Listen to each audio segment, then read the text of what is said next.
moment, my day involves arriving at work, preparing to see patients, seeing patients, figuring out issues they have, paperwork, social issues, and basically preparing for our rounds, where we'll sit down with our consultant and review our patients, review their progress, review their medication, and then after that, enact all those plans. That kind of disregards the academic demands of a registrar. And again, it's different in every field, but it's not insignificant. You have research that you need to be doing. There are cases, again, it varies a lot from field to field, but lectures to attend, and then also to teach the students. So it's a lot of small demands on your time that actually build up quite surprisingly.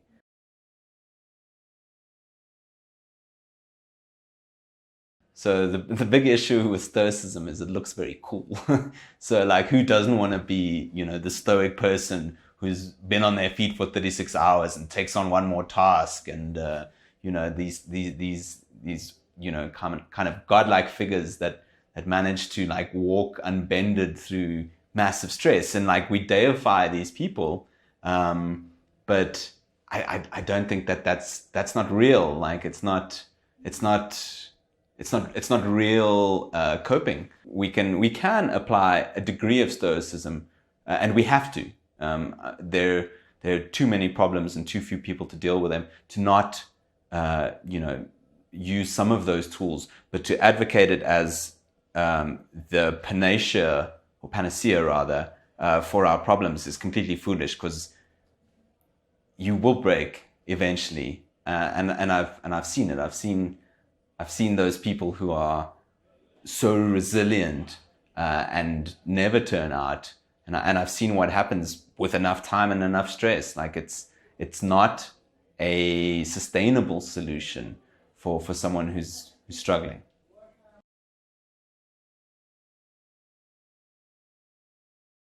It's often something small that finally pushes you over the edge. Not being able to, have the tool to do a particular task you need to do. That's, a small issue on any other day, but that physical and emotional fatigue with these small series of events that build up, and then throw in some large ones, like tell a family their 19-year-old has died when she was walking around at school 3 days ago, and then feel that suck everything out of you, and then turn on to the next thing. And then there's the real world, outside that kind of puts its fingers in as well, and you're thinking about, an issue you're having with the relationship, or with this or with that, and suddenly life's coming at you from a lot of angles.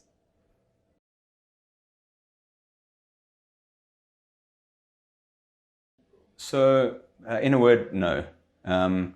There's a lot that can't be changed. There's certain realities that we're all aware of, and no one is expecting for us to suddenly operate at a developed country's level. Our doctor to patient ratios are off, our budgets are low, but it is frustrating when bureaucratic matters,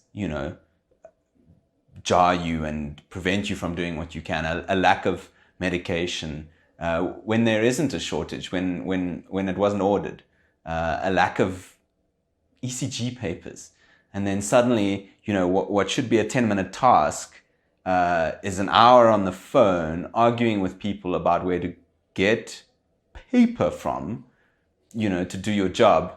And these are not challenges that are unaddressable. These are not lofty goals. These are not, we don't want to change the system. This is just, basic logistics. And it adds up. Yes, we need more doctors, and yes, we could use more money. But without even having those, by just taking away those obstacles that are within our grasp to change, we could make it better for everyone.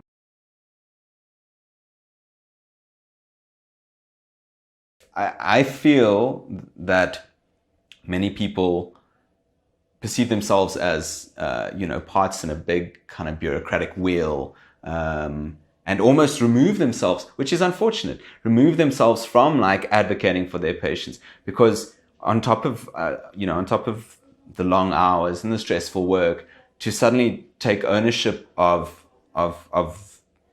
administrative tasks, it eventually adds to your burden, and that's the first and easiest place to take it away. Most people come into medicine with good intentions. They want to help, they want to do good things, I hope. But eventually you kind of you look at yourself and you think, well, when did I stop caring, or when did I stop advocating? Because that's the easiest place to remove the burden when you have so much of it, and you're like, well, this is the system. Fighting it makes me tired and upset, so I'm going to work with, well, we don't have the thing we need, we use something else. It's not optimal, but I have a job to do, and this person needs help. And eventually you don't complain, you don't advocate, because it seems futile.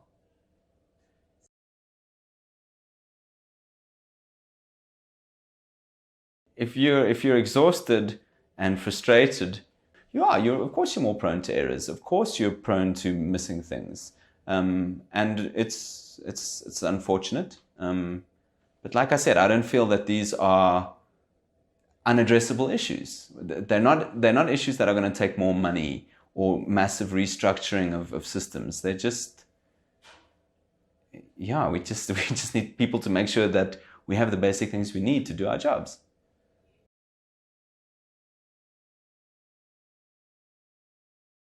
So, if we could find a way to make sure that we had basic stocks of supplies and medication, if we could find a way that doctors weren't burdened with administrative tasks beyond their scope, then unequivocally it's going to make things easier for them, and give them maybe the little bit of room they need to rest, to gather themselves, and to go forward and do their job better for their own benefit and for that of their patients.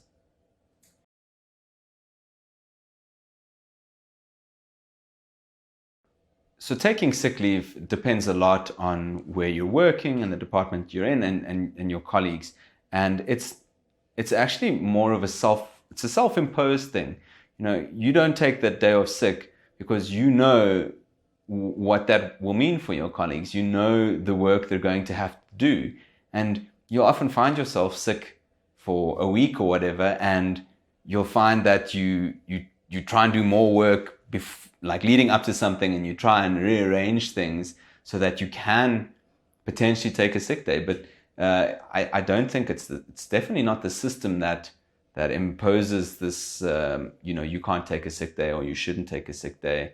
I think we put that pressure on ourselves. We don't want that, that burden to fall on our colleagues. Obviously, not taking sick days is potentially dangerous to patients. It depends very much on what you have. If you have an infectious disease, you shouldn't be walking around a peds ward, ideally. And yet that happens. So, yeah.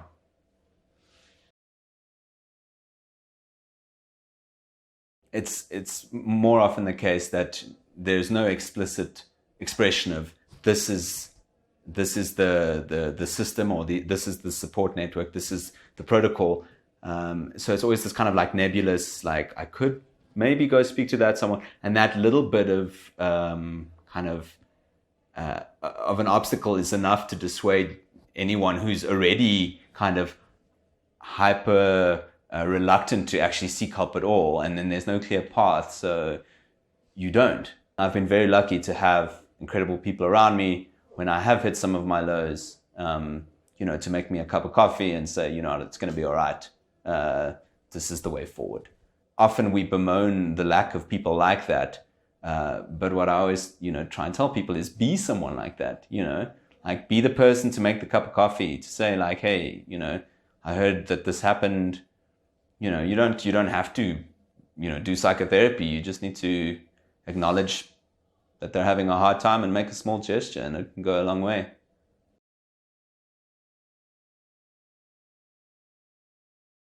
There are a myriad of risks. I mean, you could argue for danger pay at times, from gangsters coming into casualty to finish a job, to profoundly psychotic patients who are very aggressive in the moment, and very difficult to contain safely for themselves and for the staff in casualty, to infectious diseases.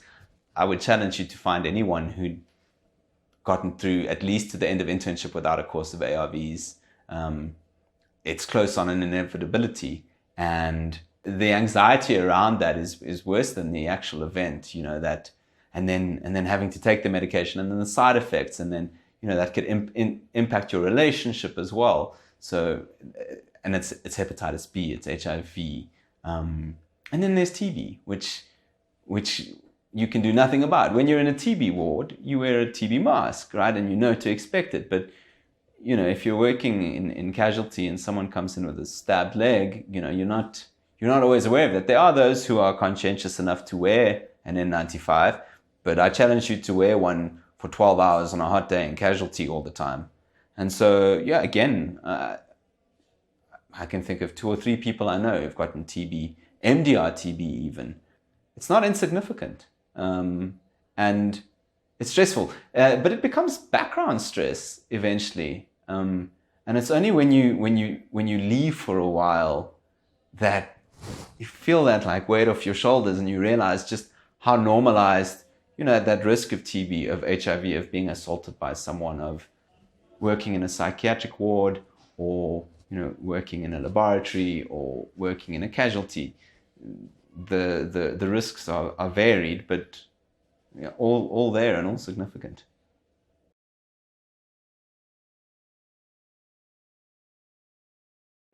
Medical school is relatively sheltered, I think. Still, it's that shift from medical school to internship where life hits you hard and fast, and you can't hand off issues necessarily. Like you have to take ownership of the problems in front of you, and it can be deeply overwhelming. There was a time where I began to burn out, and became very cynical about medicine, and pretty hopeless. I mean, I don't know anyone who hasn't at 3 a.m. Googled what they can do with a medical degree that isn't medicine. And so, I found it very challenging, and I came to learn from it and be rewarded by it, and then burnt a little by it. And I think it took me a while to come back. I had to step away for a year, because it had impacted my clinical decision making, and my life. I wasn't myself. And more importantly, I wasn't being a good doctor. And so I had to take a step away. It's just a pity that you kind of have to, I think, experience some burnout before really understanding how to personally deal with it, because everyone's different.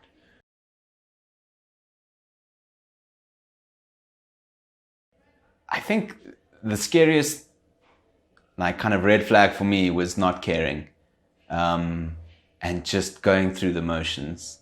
You're no longer invested in what you do or how you do it. You're invested in getting it done. And there was one particular morning where I just couldn't go to work, and I couldn't pick up my phone to say I'm not coming to work. Like, I just had nothing left in me. I knew that I needed to reach out, or something, but it's difficult with friends and colleagues,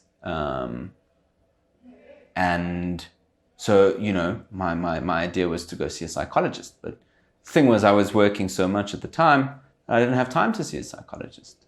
One Saturday morning, after a Friday night shift, I just went to a GP, and I sat down with him, and he had a full waiting room, And he squeezed me in, and we sat and we spoke for almost 40 minutes. And I really appreciated that. And he did nothing magical, other than to essentially say to me, you're having a rational response to an irrational circumstance. Like, that's normal. And that was all I needed to hear at that time, was like, well, it sounds like things are pretty rough, and you're responding like someone who's having a rough time, and that's to be expected. And just that acknowledgement was what I needed to just like pick me up and get me going again.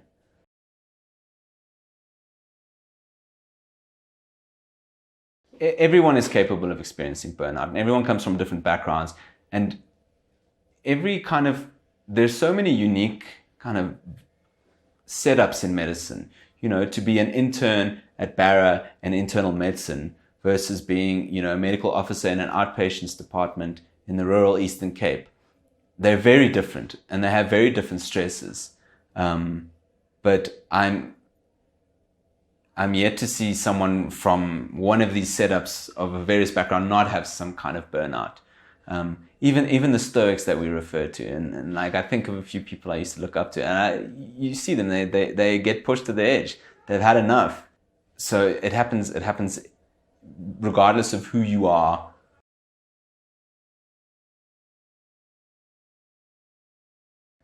Many people leave the public healthcare sector quite reluctantly, and I think there are people who want to serve our population with the greatest need. They want to help, and this is the place where you can do the most help by far and away. Like, there's no better place to do it than in our public healthcare system. And so many of the people I've seen leave have done it very reluctantly, and often because they can't anymore. They don't feel they even have the choice to. In terms of immigrating, again, I've seen very few people do it any other way but reluctantly. The people that we have lost and are continuing to lose, if we offered them a platform I think they'd be thrilled to come back and disseminate everything they've learned on that side. And so I don't think it's this hopeless, inexorable brain drain. I think with the right platform, we could bring people back.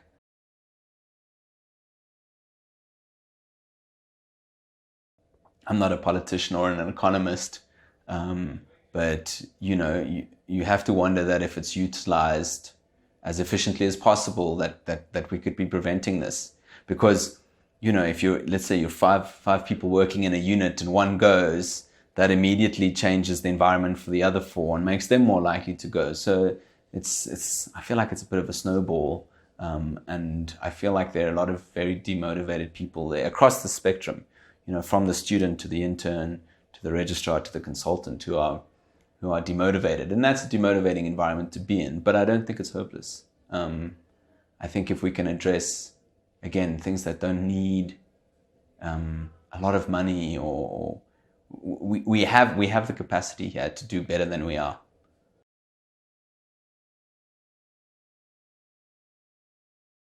I think a lot of the public have a somewhat superficial understanding of not just our challenges, but our strengths as well, and that we have incredible human beings with like great knowledge and skills that I think that are world class, and that is a resource that we can tap into.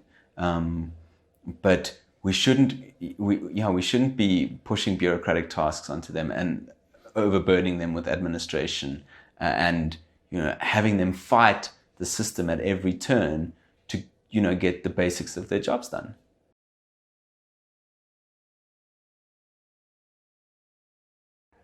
What can we do now? I think it's really lame, but be nice to each other, be understanding of people's mistakes and juniors. The difference that I've experienced in my life between when I've made an error being castigated for it versus someone recognizing it as a teaching opportunity is massive. you don't just have a duty to your patients, you have it to yourself and to your peers and to your juniors and your seniors. And so be understanding of someone having a bad day or a bad moment, and use mistakes as teaching opportunities rather than, to scold someone. Acknowledge someone who looks like they're having a tough time. These are small things that en masse can really make a difference. And I think our biggest strength is our human capital. And I think we can turn to that in terms of burnout. Is it gonna change the fact that you've worked for 24, 30, 32 hours? No. But it's not going to make it harder.